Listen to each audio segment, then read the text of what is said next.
The ravens swoop over.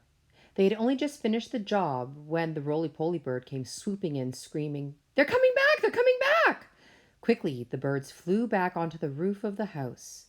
The monkeys rushed into their cage and stood upside down, one on top of the other. A moment later, Mr. and Mrs. Twit came marching into the garden, each carrying a fearsome-looking gun. "I'm glad to see those monkeys are still upside down," said Mr. Twit. "They're too stupid to do anything else," said Mrs. Twit. "Hey, look at all those cheeky birds still up there on the roof. Let's go inside and load our lovely new guns, and then it'll be bang, bang, bang, and bird pie for supper." Just as Mr. and Mrs. Twit were about to enter the house, two black ravens swooped low over their heads. Each bird carried a paintbrush in its claw, and each paintbrush was smeared with sticky glue. As the ravens whizzed over, they brushed a streak of sticky glue onto the tops of Mr. and Mrs. Twit's heads. They did it with the lightest touch, but even so, the Twits both felt it. "What was that?" cried Mrs. Twit. "Some beastly bird has dropped his dirty droppings on my head." "On mine too," shouted Mr. Twit. I felt it. "Don't touch it," cried Mrs. Twit. "You'll get it all over your hands. Come inside and we'll wash it off at the sink."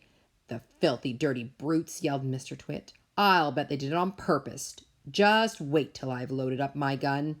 Mrs. Twit got the key from under the doormat where Mugglewump had carefully replaced it, and into the house they went. The Twits are turned upside down. "What's this?" gasped Mr. Twit as they entered the living room. "What happened?" screamed Mrs. Twit. They stood in the middle of the room, looking up. All the furniture, the big table, the chairs, the sofa, the lamps, the little side tables, the cabinet with bottles of beer in it, the ornaments, the electric heater, the carpet, everything was stuck upside down to the ceiling. The pictures were upside down on the walls, and the floor they were standing on was absolutely bare. What's more, it had been painted white to look like the ceiling. "Look!" cried Mrs. Twit. "That's the floor! The floor's up there! This is the ceiling! We're standing on the ceiling!" "We're upside down!" gasped Mr. Twit. "We must be upside down. We are standing on the ceiling looking down at the floor."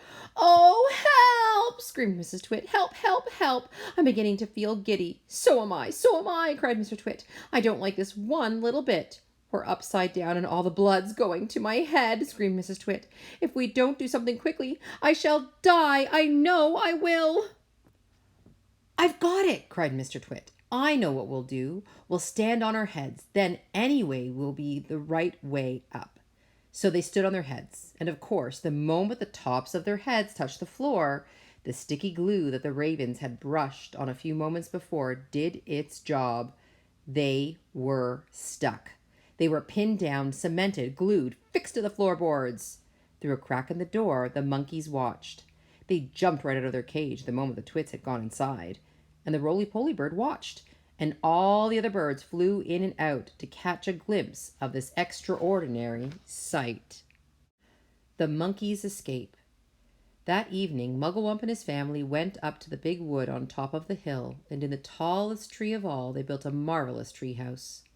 All the birds, especially the big ones, the crows and rooks and magpies, made their nests around the tree house so that nobody could see it from the ground. "You can't stay up here forever, you know," the roly-poly bird said. "Why not?" asked Mugglewump. "It's a lovely place." "Just wait till the winter comes," the roly-poly bird said. "Monkeys don't like cold weather, do they?" "They most certainly don't," cried Mugglewump. "Are the winters so very cold over here?" "It's all snow and ice," said the roly-poly bird. "Sometimes it's so cold a bird will wake up in the morning with his feet frozen to the bough that he's been roosting on." "Then what shall we do?" cried Mugglewump. "My family will all be deep freezed." "No, they won't," said the roly-poly bird, "because when the first leaves start falling from the trees in the autumn, you can all fly home to Africa with me." "Don't be ridiculous," Mugglewump said. "Monkeys can't fly." "You can sit on my back," said the roly-poly bird.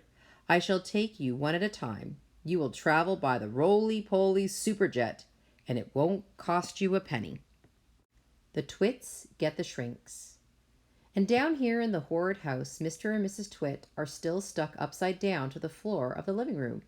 "It's all your fault," yelled Mr. Twit, thrashing his legs in the air. "You're the one, you ugly old cow, who went hopping around shouting, 'We're upside down, we're upside down.' And you're the one who said, to stand on our heads so we'd be the right way up, you whisky old warthog, cried Mrs. Twit. Now we'll never get free. We're stuck here forever. You may be stuck here forever, said Mr. Twit, but not me. I'm going to get away. Mr. Twit wriggled and squirmed, and he squiggled and wormed, and he twisted and turned, and he choggled and churned, but the sticky glue held him to the floor just as tightly as it had once held the poor birds in the big dead tree. He was still as upside down as ever, standing on his head. But heads are not made to be stood upon. If you stand on your head for a very long time, a horrid thing happens. And this was where Mr. Twit got his biggest shock of all. With so much weight on it from up above, his head began to get squashed into his body. Quite soon it had disappeared completely, sunk out of sight in the fatty folds of his flabby neck. I'm shrinking, burbled Mr. Twit. So am I, cried Mrs. Twit. Help me, save me, call the police, yelled Mr. Twit. I'm getting the dreaded shrinks. And so he was. Mrs. Twit was getting the dreaded shrinks too. And this time it wasn't a fake. It was the real thing. Their heads shrank into their necks, then their necks began shrinking into their bodies, and their bodies began shrinking into their legs, and their legs began shrinking into their feet. And 1 week later, on a nice sunny afternoon, a man called Fred came round to read the gas meter. When nobody answered the door, Fred peeped into the house, and there he saw on the floor of the living room 2 bundles of old clothes, 2 pairs of shoes, and a walking stick. There was nothing more left in the world of Mr. and Mrs. Twit, and everyone, including Fred, shouted,